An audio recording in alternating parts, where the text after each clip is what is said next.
La salle des visites était froide. C'est un espace austère, vide, où une paroi vitrée nous sépare des détenus et où le seul contact physique entre une mère et son fils passe par un téléphone gris.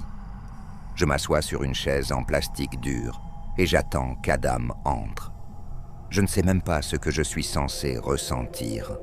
Depuis ce qu'il a fait, il y a 2 semaines, c'est comme si ma vie avait été mise sur pause et que mon corps était figé dans un état d'engourdissement. Je ne l'ai pas encore vu. Je le regarde passer la porte, la tête baissée, son uniforme de prison trop large pour ses 65 kilos.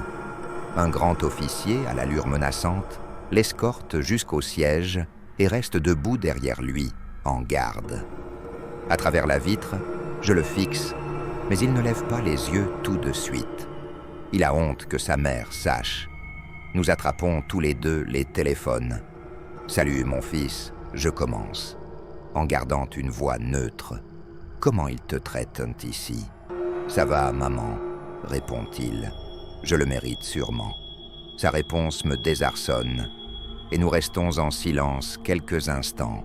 « Je ne comprends pas pourquoi tu as fait ça, » dis-je, ma voix vacillant, alors que des larmes montent à mes yeux. « Mais je t'aimerai toujours. Tu restes mon fils. » À peine ai-je terminé qu'il lâche le combiné, enfouit sa tête dans ses mains et éclate en sanglots, comme quand il avait 10 ans. Puis il reprend le téléphone. « Ces gosses que j'ai tués à l'école, maman, » commence-t-il. « Il faut que tu comprennes qu'ils l'avaient mérité. Il fallait les éliminer comme ça. » L'officier derrière lui entend la conversation et fixe Adam avec attention. « S'il t'intimidait, mon fils, c'est terrible, je lui dis. Mais ça ne veut pas dire qu'il méritait de mourir et il ne m'intimidait pas. » Hurle-t-il en me coupant, son éclat attirant l'attention des autres détenus et de visiteurs. Le garde intervient, le saisissant par l'épaule. « Ça suffit, Adam. Il est temps d'y aller. »« Maman, » murmure-t-il à travers le combiné, juste avant d'être traîné hors de la pièce. « Tu dois regarder dans la boîte à gants. » Je suis sorti de la salle hébété. Est-ce que mon fils devenait paranoïaque? Hallucinait-il? Je sors du centre en trombe et monte dans ma voiture. Le long trajet de retour vers la ville est flou. Mon esprit tourne en boucle. Comment ai-je pu ne rien voir? Comment ai-je pu ignorer ce dont il était capable? En tant que mère célibataire, toujours épuisée par le travail, il m'avait toujours semblé être un ado discret, un peu geek. Ce qui me ramène à la réalité, c'est la voiture derrière moi, depuis que j'ai quitté la prison. Un véhicule noir, conduit par un homme au visage rasé de près, au look militaire, portant des lunettes noires, me suit. Il ressemble étrangement au garde de la salle des visites. Je prends plusieurs virages au hasard, mais il reste sur mes talons. Je me gare devant l'épicerie de mon quartier. Sa voiture s'arrête à distance, toujours en vue. Je me précipite à l'intérieur, attrape ce qu'il me faut et fais la queue, tentant toujours de comprendre ce qui se passe. Pourquoi il me suit? Ils ont déjà Adam. Alors que j'attends, j'entends quelqu'un m'appeler par mon prénom. Je sursaute de peur. Ce n'est pas l'homme de la voiture, mais j'aurais presque préféré que ce soit lui. C'est une femme pâle, au visage vide. Jenna, la mère de l'un des 3 enfants qu'Adam a tués lors de la fusillade à l'école. Je me fige. « Salut, Claire », dit-elle. « Il me faut une seconde. Salut, Jenna. Comment tu vas ?»« Pas très bien », répond-elle, sans amertume, juste avec franchise. Je tressaille. « Écoute, je voulais juste te dire que je suis vraiment désolé pour ta perte. Je commence. Ce que mon fils a fait est impardonnable. Et, Claire, s'il te plaît, m'interrompt-elle, ce n'est pas ta faute. On a toutes les 2 perdu nos fils ce jour-là. » Elle prend ma main dans la sienne. D'une mère à une autre, me dit-elle, en se penchant vers moi. On doit céder, puis elle me serre dans ses bras si fort que je manque de fondre en larmes. Jusqu'à maintenant, personne ne m'avait montré autant de compassion. Je quitte le magasin avec une force nouvelle, prête à aller droit vers cette voiture et confronter l'homme qui me suivait, mais il a disparu. Dieu merci. Je monte dans ma voiture, et alors que je m'apprête à rentrer chez moi, les mots d'Adam me reviennent en tête. Je vérifie la boîte à gants. Rien d'inhabituel, sauf un petit objet métallique. Une clé USB. De retour chez moi, je vais directement sur mon ordinateur portable. Il fait déjà nuit. Je sais exactement pourquoi Adam aurait caché la clé USB dans la voiture. Sa chambre, ses ordinateurs, son téléphone et même ses jeux vidéo avaient tous été saisis et fouillés le lendemain des faits. Même mon propre ordinateur avait été confisqué. J'avais dû en reprendre un nouveau. C'est ce qu'il tenait tant à cacher. Mes mains tremblent quand je la branche et ouvre un dossier rempli d'images. Ce sont des photos des 3 enfants morts. Des clichés pris sur le vif, les montrant dans des moments ordinaires à l'école. Toujours les mêmes 3, 2 garçons et une fille. Les photos, sûrement prises avec le téléphone d'Adam, les montrent en train de déjeuner, de rentrer chez eux, d'étudier à la bibliothèque. Des choses banales. Est-ce qu'Adam les suivait? Ils n'avaient pas l'air de harceleurs. Puis les photos deviennent étranges. L'un des garçons embrassant une fille, une autre qui ne fait pas partie du trio, derrière le terrain de foot. Ils se tiennent la main, moment intime.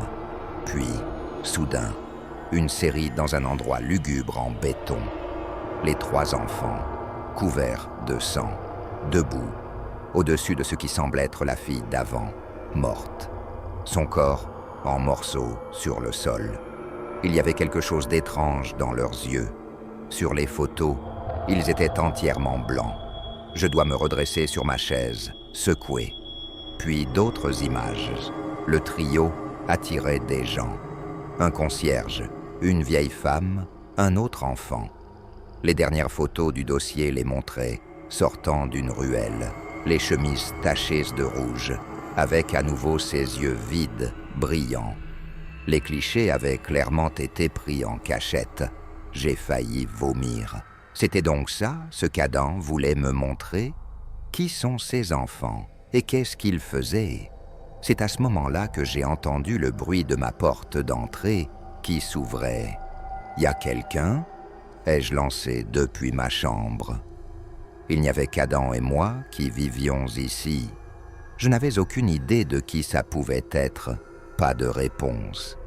Et l'idée que ce soit l'homme dans la voiture noire m'a glacé le sang. J'ai avancé lentement dans le couloir. Je viens d'appeler la police, alors qui que vous soyez, partez tout de suite, ai-je crié en bluffant. Mon téléphone était dans la cuisine. En atteignant le couloir, j'ai vu une silhouette immobile près de la porte d'entrée. C'était Jenna, la mère de l'une des victimes d'Adam, un des enfants sur les photos. « Jenna ?»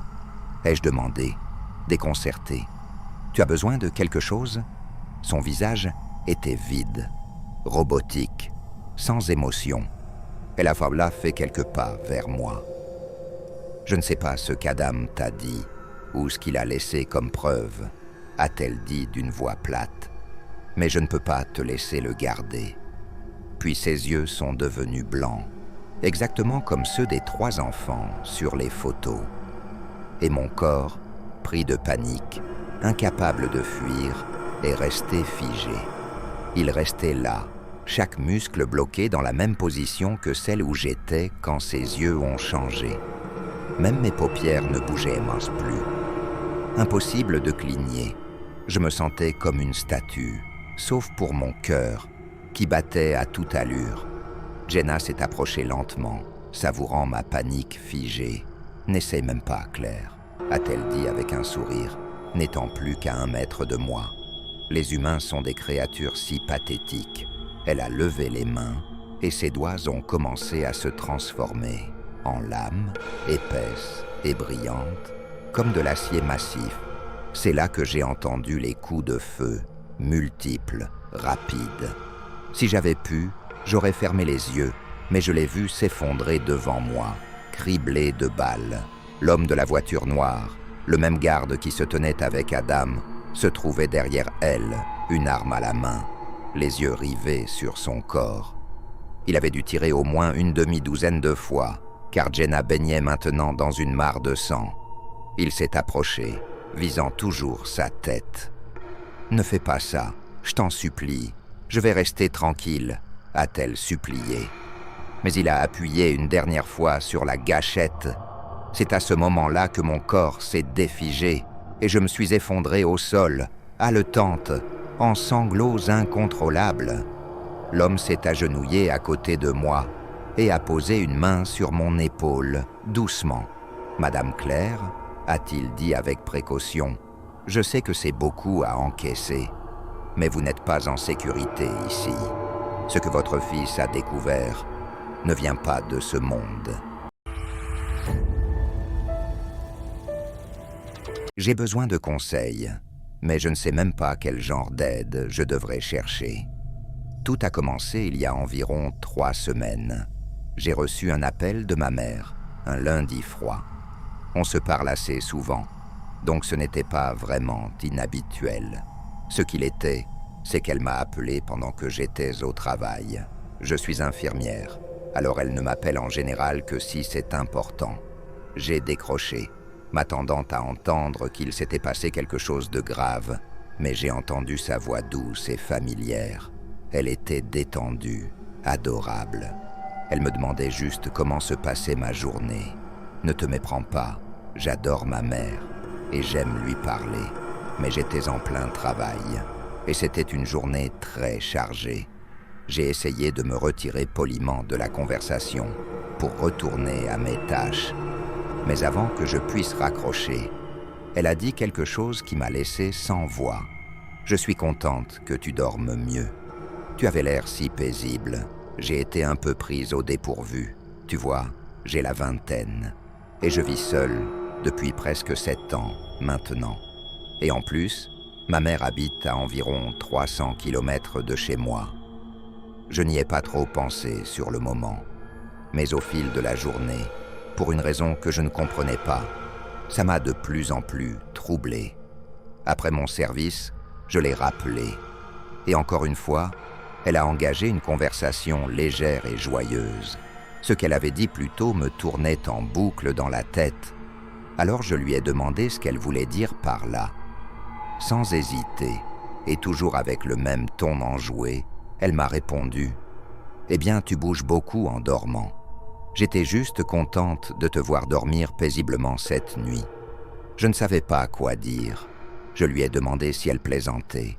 Sa réponse semblait aussi confuse que moi. Elle m'a dit qu'elle m'avait bordé hier soir. Je n'ai pas voulu me disputer. Ma mère n'est plus toute jeune et il y a des antécédents de maladies cérébrales dégénératives dans notre famille. J'ai eu peur qu'elle soit malade. J'ai changé de sujet, parlé de sa journée, et on a terminé sur une conversation plutôt agréable, malgré la confusion du début. J'ai immédiatement envoyé un texto à mon frère. Il vit dans la même ville que ma mère, pour qu'il aille la voir. Depuis ce jour-là, j'ai l'impression de perdre la tête. Au début, ce n'étaient que des petits détails, des choses insignifiantes qui n'étaient non pas comme elles auraient dû être. Ce soir-là, par exemple, en rentrant chez moi, la chaise, en bout de table, était tirée plus que d'habitude. J'étais pourtant certaine de l'avoir remise en place, mais la raison me disait que j'avais dû oublier. Mon lit était fait alors que je savais pertinemment que je ne l'avais pas touché. Il était replié et bordé sous le matelas, exactement comme ma mère le faisait quand j'étais petite. J'ai appelé mon frère. Je ne comprenais plus rien. Peut-être que ma mère était passée me voir et faisait une blague. Ce n'était pas son genre, mais que pouvait-ce être d'autre?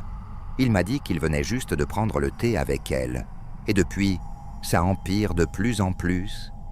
La nuit, j'entends des pas.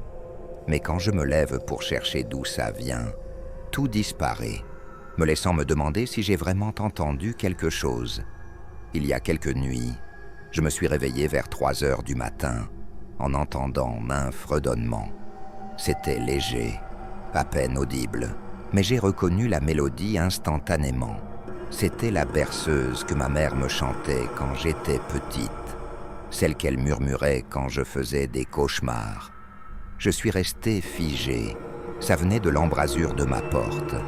Je n'ai pas pu me résoudre à regarder.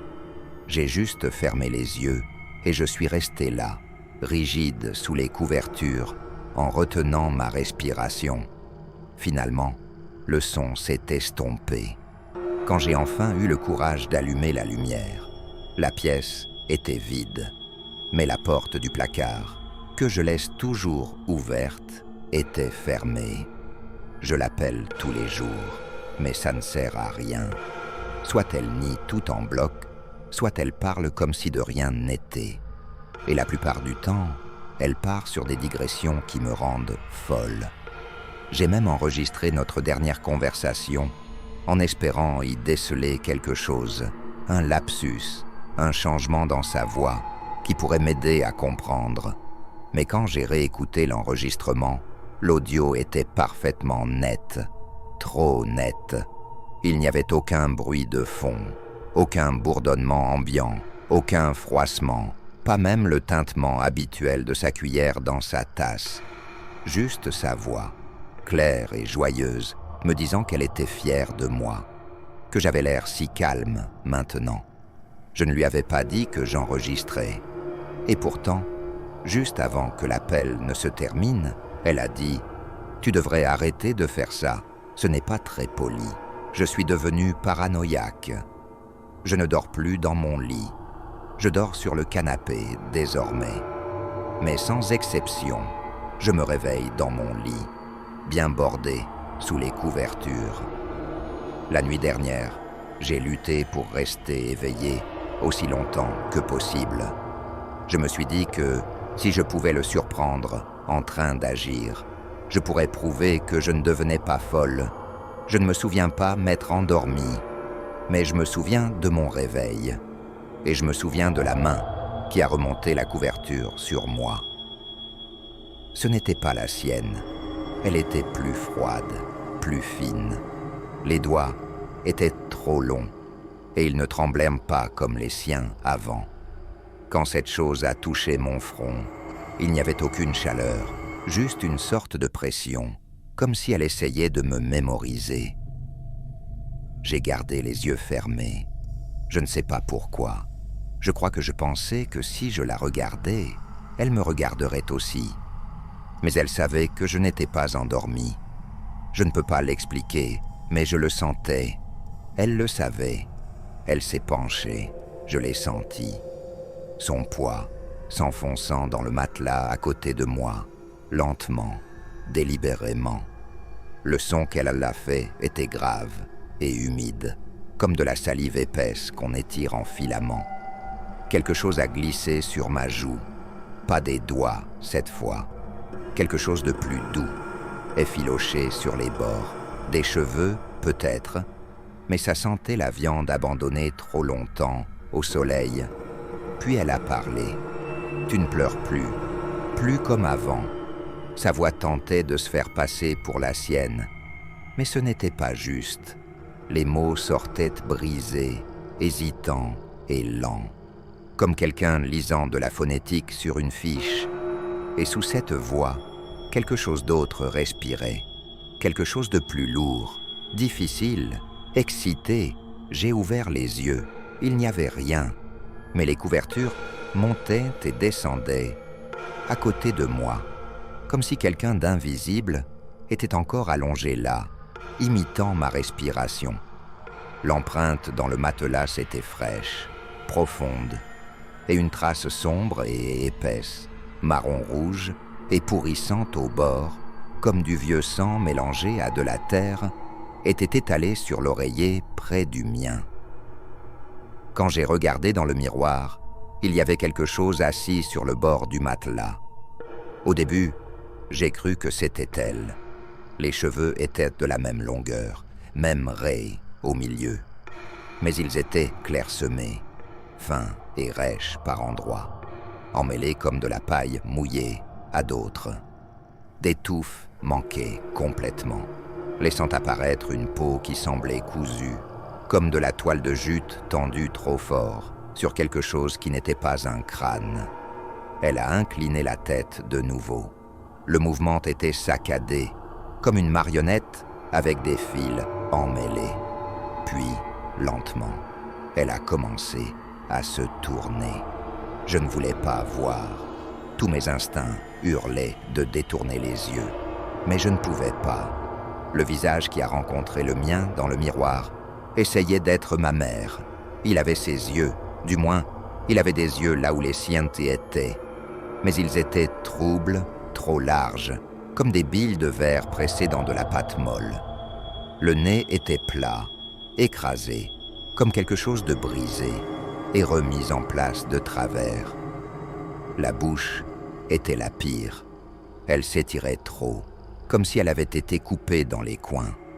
Les lèvres étaient fendues, écroutées, repliées dans un sourire permanent qui montrait des rangées de petites dents, comme des dents de bébé, des dizaines, trop blanches, trop propres.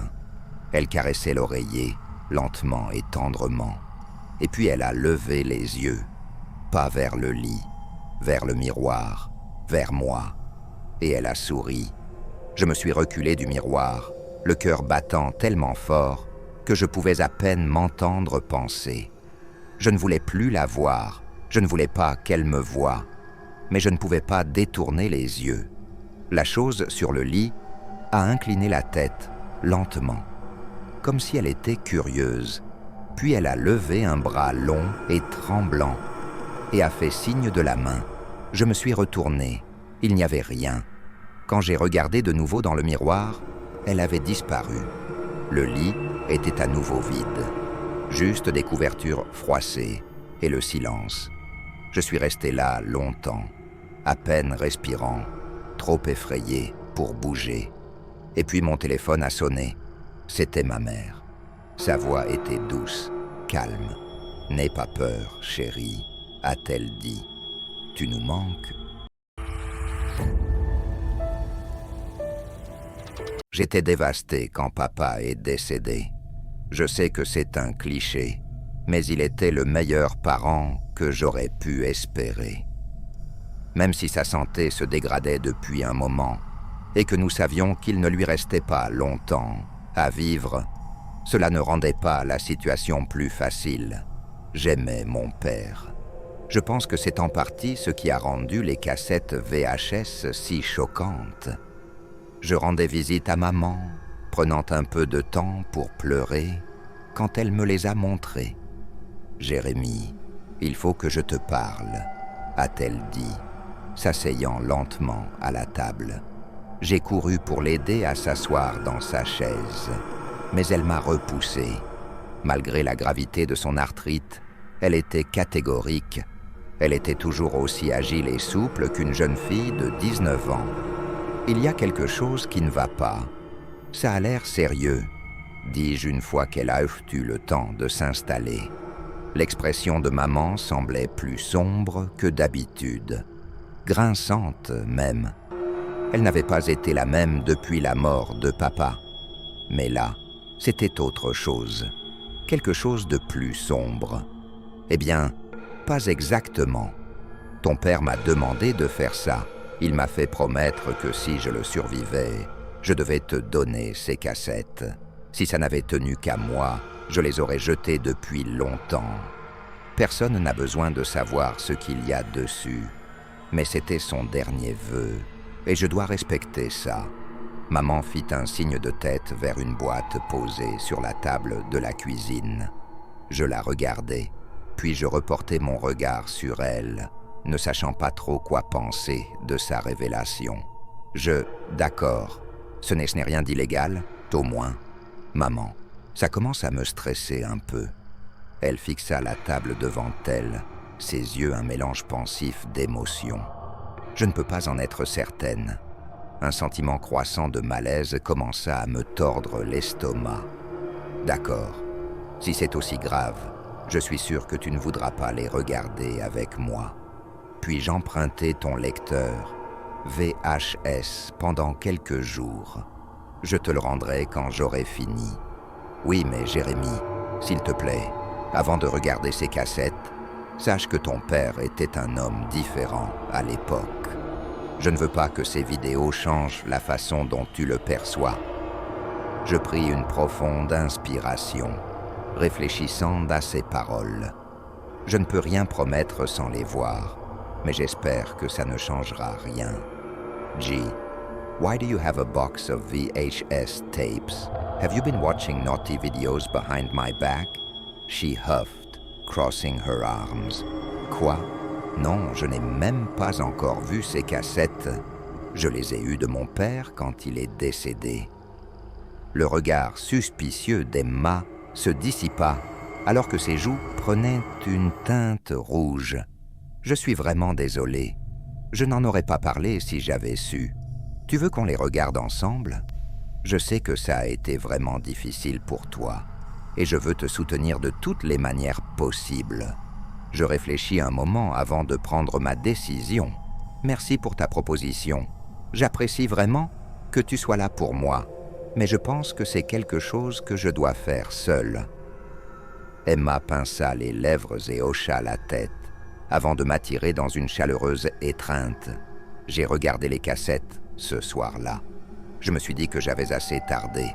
Autant en finir, n'est-ce pas? Cela m'a pris plus de temps que j'aimerais l'admettre pour installer le lecteur VHS. Ce n'était pas difficile, mais la technologie et moi, ça ne va pas bien ensemble. Je pris une grande inspiration, insérai la première cassette, m'affaissai dans mon canapé et appuyai sur lecture avec la télécommande. La vidéo commença par un écran noir. Un léger bruit de frottement suivit, puis mon père entra dans le champ, son visage trop près de la caméra. Il posa sa caméra, puis recula. Voici le premier essai. Jérémy, si tu regardes ça, c'est que je ne suis probablement plus là. Je ne pense pas que quiconque va croire ça. En fait, moi-même, je n'y crois même pas. Mais je crois avoir trouvé ma grande découverte. Si j'ai raison, alors j'ai peut-être trouvé le remède à la mort. C'est ça. Il sourit. Je pense avoir découvert le composé de l'immortalité. Même à travers la mauvaise qualité de l'image, je pouvais voir une lueur maniaque dans les yeux de mon père. Cet homme n'était plus celui qui m'avait élevé. Ce ne pouvait pas être lui. Papa travaillait dans le domaine médical, mais il n'avait jamais soufflé mot de tout ça. Et cette expression, je le reconnaissais à peine. Papa sortit du cadre un instant, et mon cœur se serra. Derrière lui, attaché à une table d'opération, se trouvait un enfant, moi. J'étais inconscient dans le sous-sol de mes parents, ignorant tout de ce que mon père faisait.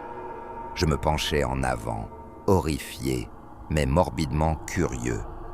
Papa revint dans le cadre, brandissant une seringue remplie d'un liquide plus noir que la nuit. Il était tellement sombre qu'il semblait engloutir la lumière qui l'entourait. Voilà, ma grande œuvre. Si ma théorie est correcte, ce composé devrait avoir la capacité de régénérer les cellules. En bref, il devrait éliminer la possibilité de la mort par cause naturelle. Les cellules ne se faneront plus. En d'autres termes, le corps ne vieillira plus au-delà de la maturité. Je prie pour que ça fonctionne. Mon cœur battait la chamade dans ma poitrine, alors que papa plongeait l'aiguille dans mon bras. Presque immédiatement après, mon corps se mit à se tordre et à convulser sur la table d'opération. Le visage de papa se décomposa. Il n'avait clairement pas anticipé cela. Les convulsions cessèrent aussi soudainement qu'elles avaient commencé, au grand soulagement de mon père. Mais alors, mes yeux s'ouvrirent brusquement Ils étaient entièrement noirs. Un ricanement profond et inhumain éclata de mes lèvres. Papa devint pâle comme un linge. « Merci », dis-je d'une voix qui n'était pas la mienne. « Tu m'as offert un réceptacle humain stupide. » La table trembla violemment, mes bras et mes jambes s'agitant dans leurs attaches. Je continuais à rire dans ce grondement dérangeant, pendant que papa me regardait, impuissant. « J'espère que tu comprends ce que tu as fait. Cet enfant ne pourra jamais se débarrasser de moi. Jamais. Je peux rester dormant pendant des années, attendant que le moment soit venu, mais sache que tu as scellé son destin. » Puis l'enregistrement s'interrompit. Je fixais l'écran noir, incapable de comprendre ce que je venais de voir. C'était impossible. Ça devait être une mise en scène ou un faux. Je ne pouvais pas accepter que ce que je venais de voir était réel. Je devais connaître la vérité. J'éjectai la première cassette du lecteur VHS et la remplaçai par la seconde. Je regardais pendant des heures. Toutes les cassettes suivantes étaient presque identiques à la première. Au lieu de chercher le sérum de l'immortalité, papa essayait de me guérir de mon affliction. Chaque vidéo se déroulait de la même façon. Il expliquait ce qu'était la drogue, pourquoi elle était censée fonctionner, et mon corps se tordait sur la table. Le démon, ou quelle que soit cette créature impie, revenait pour se moquer de mon père.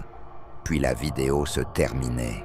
Quand j'atteignis la dernière cassette, mon espoir était presque épuisé. Papa avait échoué des dizaines de fois. D'innombrables injections différentes n'avaient eu aucun effet pour inverser les dégâts. Ma respiration se bloqua dans ma gorge lorsque j'appuyais sur lecture de la dernière vidéo. « Jérémie, je suis désolé. Je n'ai plus d'idées. Ce qui a commencé comme une expérience née de l'amour s'est rapidement transformé en une malédiction que tu dois porter. Je n'aurais jamais dû tenter ça. La culpabilité de mes actes me ronge de l'intérieur. » Il prit un moment pour essuyer les larmes qui perlaient dans ses yeux. « Je ne sais plus quoi faire. J'essaie de réparer mon erreur depuis 12 ans. Tu pars à l'université dans quelques jours, et sans toi sous mon toit, je ne pourrai plus mener ces expériences. Je suis désolé, fiston. Je t'ai laissé tomber. » C'était tout. La vidéo s'interrompit dans un écran noir, et je restais là, assis, à réfléchir à ce que je venais de voir. Cela fait maintenant 4 mois. Depuis une semaine, je fais des absences. De grands morceaux de mes journées s'effacent de ma mémoire, sans laisser de traces. Je ne sais pas exactement ce qui se passe, mais je crois que c'est lié aux expériences de papa. Je ne sais pas ce que cette chose veut de moi, mais j'ai peur, parce que je crois que la créature des cassettes s'est enfin réveillée.